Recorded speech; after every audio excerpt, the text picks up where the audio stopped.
હનુમાન ચાલીસા વાંચતી વખતે આ ભૂલ ન કરો. વાલા ભક્તો, હનુમાન ચાલીસા આપ બધા જ કરતા હશો. કેટલા જણ હનુમાન ચાલીસા કરો છો? મારા જ બધા જ કરે છે. બધા જ હનુમાન ચાલીસા કરો છો ખરેખર? બોલતો ભાઈ. હનુમાન ચાલીસા કરતા સમયે ભૂલ ન કરવી. આ કઈ ભૂલ નથી. મહારાજ, હું રોજ હનુમાન ચાલીસા કરું છું, નિયમિત પાઠ કરું છું, રોજ અધ્યયન કરું છું, છતાં મને સુખની પ્રાપ્તિ નથી થતી. આવા પ્રશ્નો આપનારા, પ્રશ્નોત્તરી કરનારા માનવો છે. પણ વાલા, રોજ તું હનુમાન ચાલીસા કરે છે, પણ હનુમાન ચાલીસા તું જે કરી રહ્યો છે એમાં તું આ ભૂલ કરે છે. કઈ ભૂલ છે? કયા સમયે હનુમાન ચાલીસા કરવી જોઈએ, ક્યારે ન કરવી જોઈએ, કેવા તેલનો દીવો કરી હનુમાન ચાલીસા કરવી જોઈએ, અને કયા આસન ઉપર બેસી હનુમાન ચાલીસા કરવી જોઈએ. હનુમાનજીના અનેક પરચાઓ છે. હનુમાન ચાલીસાથી અનેક પ્રકારના દુઃખમાંથી નિવૃત્તિ મળે છે વાલા.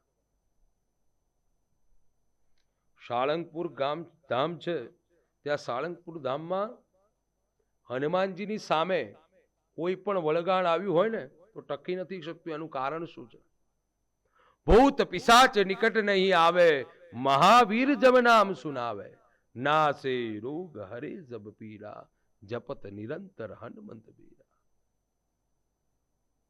હનુમાન ચાલીસામાં તમામ પ્રકારના સુખની પ્રાપ્તિ કરાવે છે. પણ સવારમાં પ્રાત કાળના સમયમાં જાગો. ખાસ યાદ રાખજો કે જે તે સમયે હનુમાન ચાલીસા ફળ આપતી નથી. ડોક્ટરે દવા લેવાની કીધી હોય સવાર, બપોર ને સાંજ, એના યોગ્ય સમયે દવા લો તો જલ્દીથી રોગમાંથી મુક્તિ મળે છે. અને એ જ પ્રમાણે પાઠ કરવાનો પણ યોગ્ય સમય છે.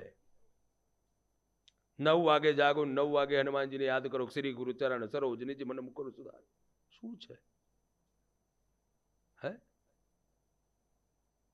દાદાને યાદ કરવા માટે પ્રાતકાળ નિશ્ચિત સમય ગમે ત્યારે યાદ કરી શકો છો. વાત એવી નથી, પણ તમારે કંઈક પ્રાપ્ત કરવા માટે યાદ કરવા છે, કંઈક લેવા માટે, એમની પાસેથી મેળવવું છે.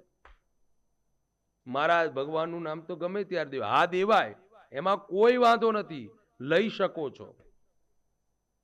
પણ તમે અનુષ્ઠાન કે કોઈ પ્રાપ્તિ માટે કરો છો તો યોગ્ય સમય રાખજો, જ્યાં તે ન કરી શકશો. પાત્રતા વગર એનું જ્ઞાન પણ નથી ગુરુ આપતા. ઈશ્વર પણ પાત્રતાને જોવે છે કે આ ધન અને લક્ષ્મીને કેવી રીતે પચાવી શકે એવો માણસ છે.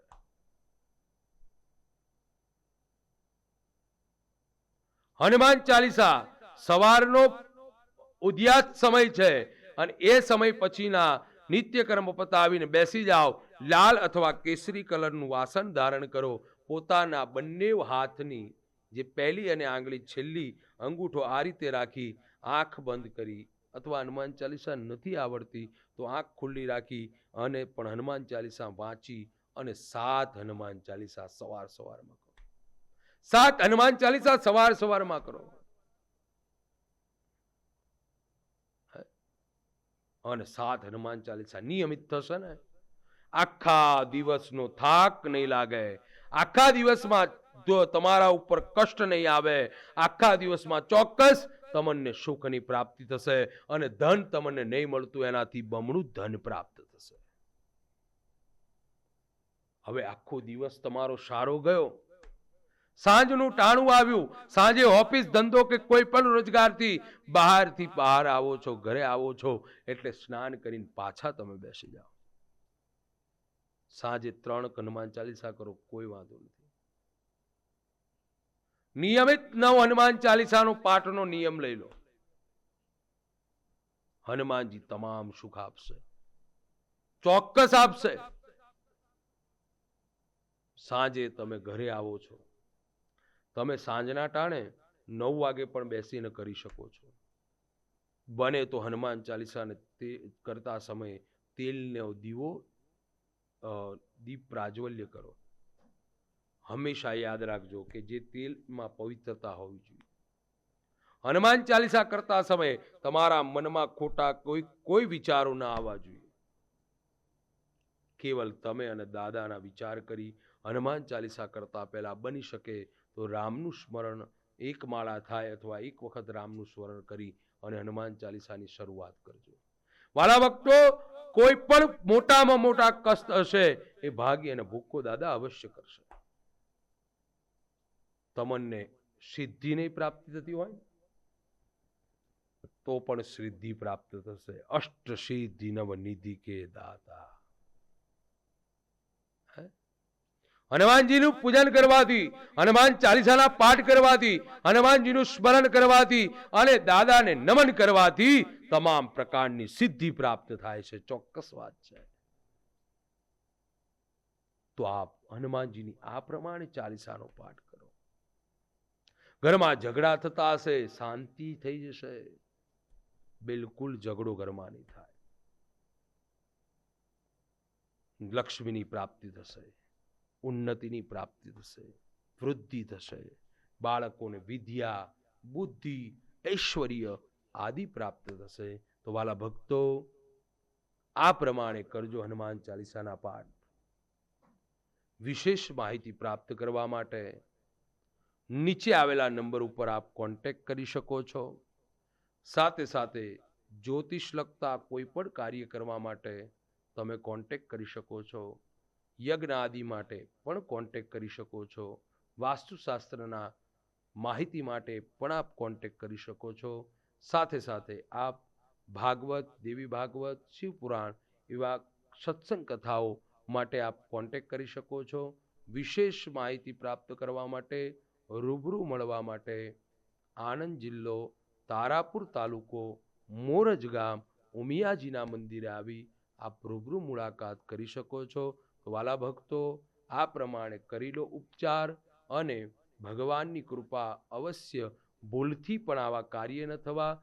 પૂજાના સમયે, હનુમાન ચાલીસાના સમયે ક્યારે પણ ખોટું ન વિચારવું, કોઈની ઈર્ષા ન રાખવી, કોઈની નિંદા ન કરવી. દાદાની કૃપા તમારી ઉપર થશે. અને રામનું સ્મરણ કર્યા પહેલા હનુમાન ચાલીસાના પાઠની શરૂઆત ક્યારેય નહીં કરો, કારણ કે એ ભૂલ થશે તો એનું ફળ પ્રાપ્ત નહીં થાય. વાલા ભક્તો, વ્યસન કરતા હોય તો વ્યસન કરી અને ક્યારેય હનુમાન ચાલીસા ન કરવી. ઘણા લોકોને એવી ટેવ હોય છે કે તમાકુ કે આ તે ખાય અને પછી જ પૂજા વિધિ થાય, પણ ન થાય. કારણ કે અશુદ્ધિ મનથી, અશુદ્ધિ મુખથી કરેલા મંત્ર જાપ ફળ આપતા નથી. તો વાલા ભક્તો, આ વસ્તુનું ખાસ નોંધ લેવી, ખાસ ધ્યાનમાં રાખવું અને કાર્ય કરવું. દાદાની અને પ્રભુ રામની કૃપા અવશ્ય થશે.